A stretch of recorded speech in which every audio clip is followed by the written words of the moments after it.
She leaned against the doorframe, her smile lazy but her eyes sharp, and whispered, "Careful. I bite when I'm bored." I thought she was joking, until the way she looked at me made my heart forget its rhythm. The story opens with a sense of ordinary calm, the kind of day where nothing remarkable is expected. The narrator, young, observant, and quietly restless, finds himself at his neighbor's house for a casual errand or brief visit. The air is warm, carrying the scent of freshly watered gardens and faint traces of jasmine from somewhere nearby. He notices the subtle quiet of the street, the stillness broken only by the soft creak of a screen door opening. That's when she appears, his neighbor's sister. She's older, but not in a way that creates distance. Rather, her presence feels magnetic, like she owns every space she steps into. She leans against the doorframe with an ease that borders on playful defiance. Her hair catches the late afternoon light, drawing his gaze even before she speaks. And then comes her first line, soft yet deliberate, "Careful. I bite when I'm bored." The words hang in the air, teasing yet edged with mystery. It's not a threat, not even fully a joke, it's something in between, leaving him unsure of how to respond. He notices the half-smile tugging at her lips, the way her eyes linger on him a second longer than casual politeness would allow. His chest feels tight, not from fear, but from the strange pull of intrigue. Emotionally, this first encounter is not meant to be dramatic, it's meant to stir curiosity, to unsettle the predictable rhythm of his days. He feels both drawn in and caught off guard, aware that she's playing with him, testing his reaction. For him, this moment becomes a quiet shift. The world is no longer just the simple routine of neighbors and small talk, it has a sudden spark of tension and possibility. The sensory details emphasize this subtle transformation. He notices the faint trace of perfume when she shifts closer, something floral yet grounded, like her presence itself. The warmth of the evening seems amplified, pressing gently against his skin, making him hyper-aware of every detail, her voice, her posture, the amused glint in her eyes. As this first part closes, the narrator reflects inwardly, realizing that he hasn't felt this level of alertness or interest in a long time. He doesn't know if she's dangerous, harmless, or simply playful, but he knows the moment won't leave his mind. The stage is set, their interaction feels charged, though nothing outwardly romantic has happened yet. Just a sentence, a glance, and the quiet promise of something he can't yet name. The next time their paths cross, it isn't staged, it happens naturally, though the memory of her playful warning still lingers in his mind. He's carrying groceries from his car when he hears her voice again, casual but edged with mischief, asking if he always shops like he's feeding an army. He looks up to find her standing near the hedge, a book tucked loosely under one arm. Her presence this time feels less like a surprise and more like an inevitability. She's dressed simply, comfortable jeans and a loose blouse, but the ease with which she carries herself makes even the ordinary seem magnetic. He catches himself staring longer than he should, and she notices. There's the faintest raise of her brow, not accusing, but amused, as if she's aware of the effect she has on him and doesn't mind at all. Their conversation begins lightly, about groceries, neighbors, small talk, but her tone keeps drifting toward playful challenges. She teases him about his age, about the way he looks flustered when she holds his gaze too long. Her words are never cruel, they're edged with warmth, the kind of teasing that invites rather than pushes away. For him, each exchange is a careful balance between holding his ground and giving in to her rhythm. The emotional undercurrent of this meeting is discovery. He realizes she isn't just confident, she's also sharp, with a wit that cuts through silence. And beneath that sharpness, there's something else, moments where her eyes soften unexpectedly, where her voice dips into something quieter, almost reflective. When she pauses, looking down at the book in her arm, he senses there's more than just playfulness behind her. There's a life lived, experiences that weigh on her lightly but unmistakably. The sensory atmosphere plays into this realization. The late sun casts warm, dappled light across the street, catching in her hair when the breeze moves it slightly. He notices the way her fingers rest against the book's spine, tapping idly as she listens to him speak, almost like a rhythm to keep herself steady. When she steps closer to take one of the grocery bags from him, her hand brushes against his for a fleeting moment. The touch is brief, ordinary by itself, but it lingers in his chest as something more, an echo of connection he didn't expect. By the end of this encounter, he's left unsettled again, though not in the same way as before. It isn't just curiosity anymore, it's a quiet pull, a growing desire to see what lies behind her teasing words and knowing glances. She leaves him with a smile, walking away with that unhurried grace, and he's left standing in the fading light with the unshakable thought, she knows exactly what she's doing to me. The third encounter happens indoors, a change of setting that naturally shifts the tone. It's late evening, the kind where the air outside feels heavy and still, encouraging people to retreat indoors. He finds himself at his neighbor's house again, perhaps delivering something, perhaps helping with a small task, and she is there, sitting at the kitchen table with a glass of wine. The room smells faintly of roasted herbs and wood polish, carrying the comforting weight of a lived-in home. She greets him with that familiar smile, but tonight it feels softer, less teasing. The dim light above the table seems to favor her, highlighting the curve of her cheek and the quiet thoughtfulness in her eyes. She gestures toward the chair beside her, and without thinking twice, he sits. The nearness feels different now, it's not charged with playful banter but something more grounded, as though the air has slowed down to give them room to notice each other properly. Their talk begins casually, looping between books she's been reading and his restless plans for the future. But as the conversation unfolds, her guard slips in small, almost imperceptible ways. She laughs at his youthful enthusiasm, but there's a trace of wistfulness in her laughter, as though it reminds her of a time she can't quite return to. When she speaks about her own life, it's brief, careful, touching on the weight of responsibility, of choices made long ago. He listens intently, noticing the way her fingers circle the rim of her glass, absent-mindedly tracing patterns. The gesture is unhurried but betrays a quiet vulnerability, a need to keep her hands busy while her words expose more than she intended. He wants to say something comforting, but instead he lets silence carry its own weight, offering her space to share only what she wants. Then comes a small, grounding moment. She reaches across the table to adjust something, a napkin, a stray pen, and her hand grazes his. It's not deliberate, not playful, but the warmth of her skin lingers. For a brief second, their eyes meet, and there's no teasing glint this time, only honesty, only the unspoken acknowledgement that they are stepping into deeper water. The atmosphere is heavy with quiet intimacy. The hum of the refrigerator in the background, the faint clink of her glass against the wooden table, the way her shoulders relax just enough to suggest trust, it all builds an invisible thread between them. When he finally rises to leave, she thanks him, her voice lower, almost tender. He walks out into the night air feeling as though he's just been entrusted with something fragile, something not meant to be taken lightly. The next encounter is unplanned but quietly transformative. He stops by in the late afternoon, the kind of golden hour where sunlight pours through the windows in soft streams. She's in the living room this time, seated on the couch with a blanket draped casually over her legs, flipping through a magazine she clearly isn't reading. When she notices him, her smile curves differently than before, less mischievous, more knowing, as if she's been expecting him even without saying so.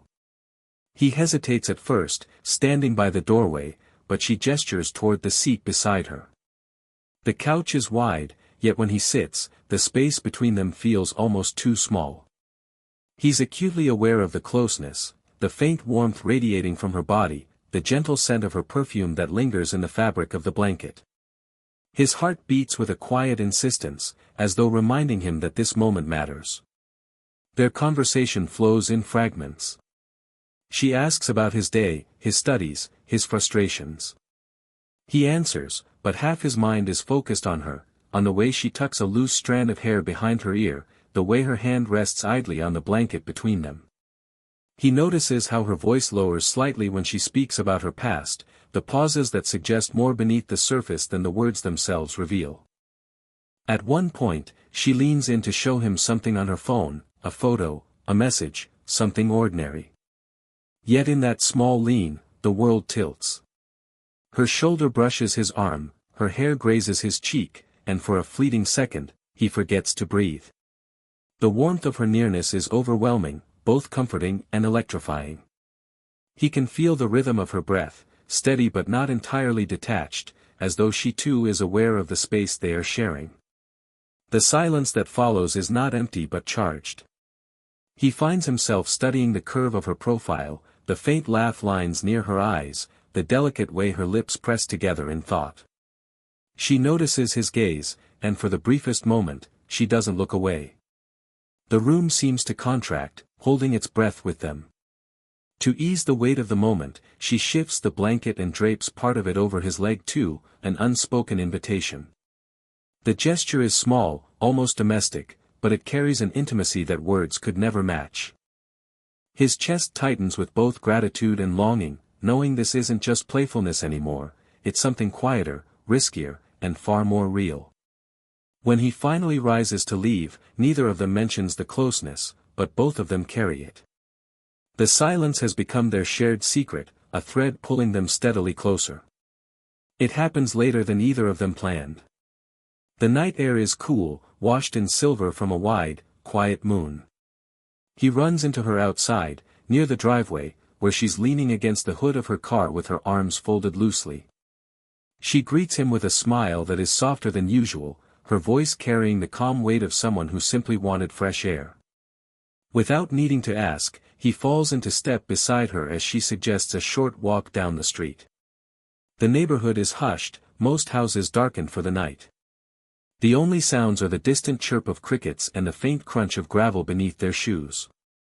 They walk without hurry, their shoulders brushing now and then, each contact sparking a ripple of awareness he can't ignore. The stillness of the night seems to cocoon them, offering privacy for truths neither dared to speak indoors.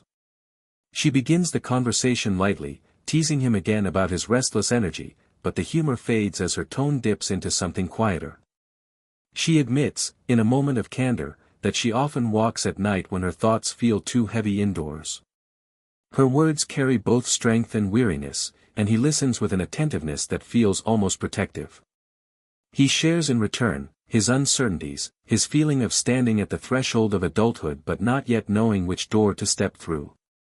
She listens with that rare patience, her eyes steady, her silence unhurried. There's no judgment, only an understanding that comes from someone who has lived enough to recognize the weight of searching.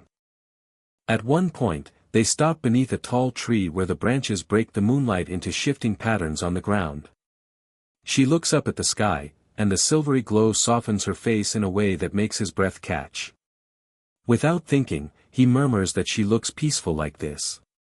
Her eyes flick toward him, surprised, then softened by something deeper, gratitude, maybe even longing. The moment stretches. She doesn't step away when his hand brushes against hers. Instead, her fingers linger, curling slightly as though testing whether it's safe to hold on. The contact is feather-light, almost tentative, but to him it feels monumental. The warmth of her hand in his is grounding, a quiet promise in the cool night air.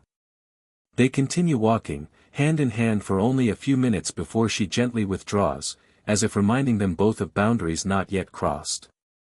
Yet the echo of that touch burns warmly in his chest, a memory he knows will replay in his mind long after the night ends. By the time they return, there's no need for words.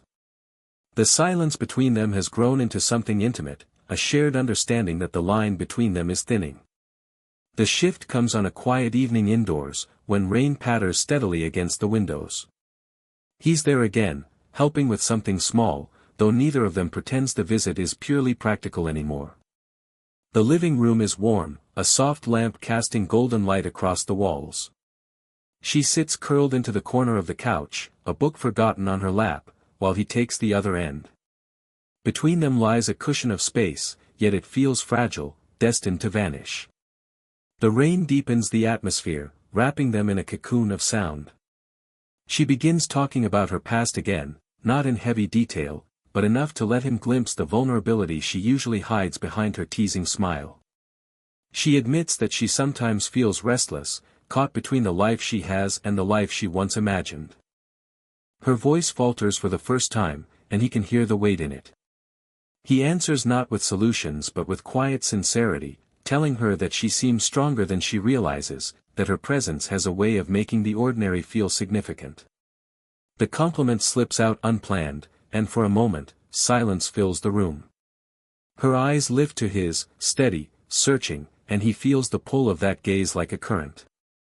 The tension sharpens when she shifts closer, not much, but enough for her knee to brush against his. Neither of them moves away. His chest tightens, his pulse drumming in his ears. Every detail becomes magnified, the faint scent of her perfume mixing with the smell of rain-damp air, the way her hair frames her face in loose strands, the warmth of her knee pressing lightly against his leg. Her hand moves as though by accident, resting on the cushion between them, fingers tracing idle patterns. Slowly, deliberately, he places his hand nearby, not touching, but close enough that a single movement could close the distance.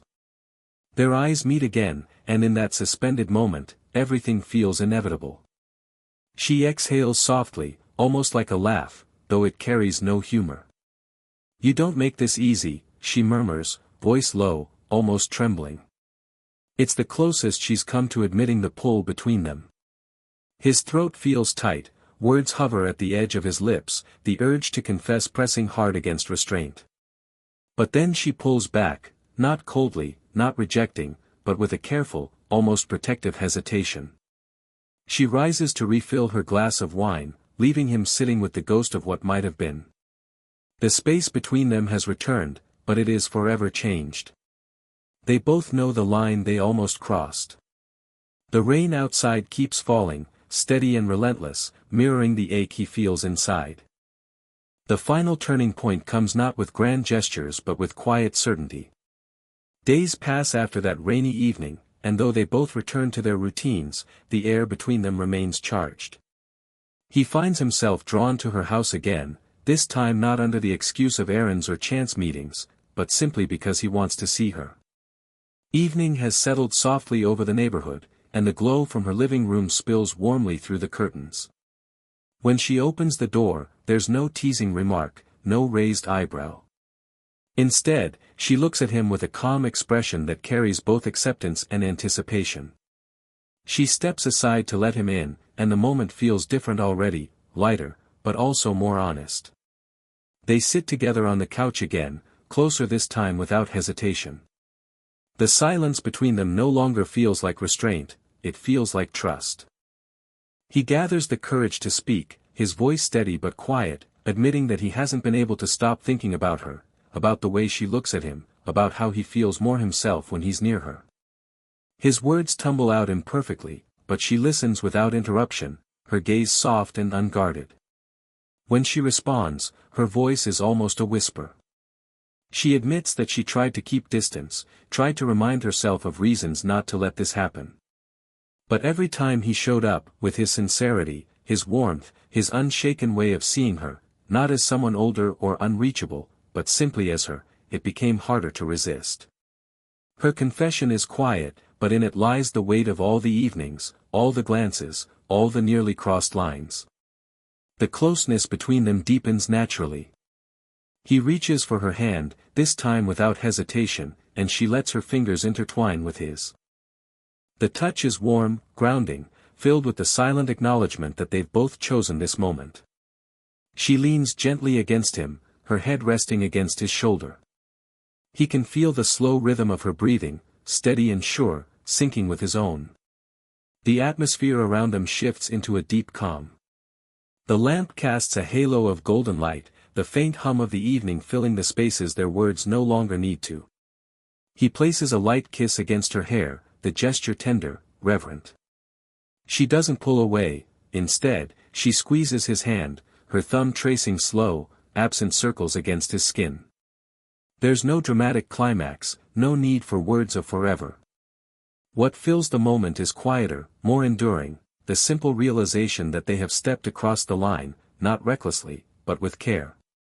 And in that softness, they find something stronger than anticipation, they find belonging. If you felt the pull of their story, the quiet tension and the tender resolution, don't stop here.